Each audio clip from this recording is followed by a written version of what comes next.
Spend Australian summers on the beach, you'll have a lot of fun. Up in the hills or the mountains, you might have to face this, an Australian bushfire. And that's not nearly so much fun.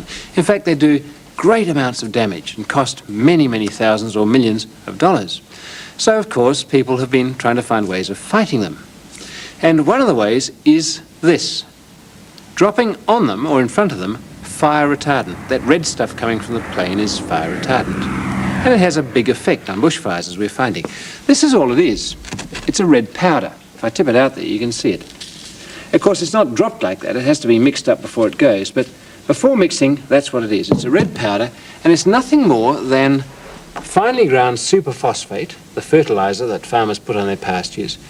Red is iron oxide, or really rust, and there's one other ingredient too that makes it hang together. But that's it. That's fire retardant. Well, I have got a little model plane here. It's a rather stubby thing, but it'll do for our purposes. We're going to make it fly down over this green bushland and drop a load of fire retardant. You can see what happens. It comes in low and lets the lot go like that. And you can see there's a red streak on the ground. I'll do it again. And once more. Now, each plane that drops this stuff leaves what's called a characteristic footprint. In this case, it's a long, thin streak. It's rather like getting something like a bulldozer in there to cut down all the scrub that can't burn. But it's much less destructive. You can imagine that getting a bulldozer in on a mountainside could take you days or weeks. For a plane, it's hours or minutes.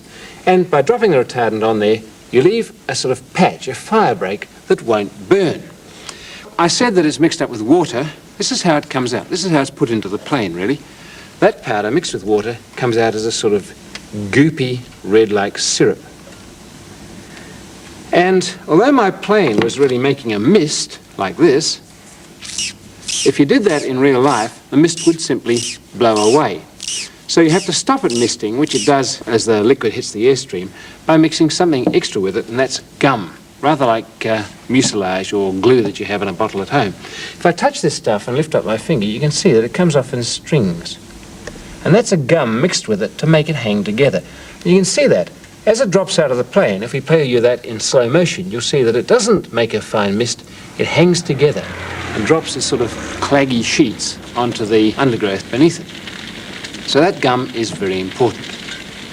Well, how does it perform? Obviously, when it's wet, very well indeed. Nothing wet will burn too well. But it dries out in a heat wave. But let me show you, even dry, it's as good as if the undergrowth were hosed down. I'm going to make a little bushland here with newspaper. I'll take my bushfire, and that's the gum tree that hasn't been treated. Fire hits it, and it burns very well, and spreads the bushfire. I'll put it down there. But if I take the treated stuff and put the paper in there, you can see the paper burns very well until the fire hits the retardant. And even though that retardant is completely dry, it puts the fire out immediately. Where it's thin, it goes out more slowly. Where it's thick, it goes out faster. And in fact, if I take a bit of retardant-covered stuff like this and play the blowtorch on it, it'll char and it'll smoke, but it won't burn at all. So that retardant, even when dry, is as good as water. And when it's wet, it's about 3 times better. So firebombing fires with retardant looks, these days, to be one of the most effective ways of fighting the Australian bushfire.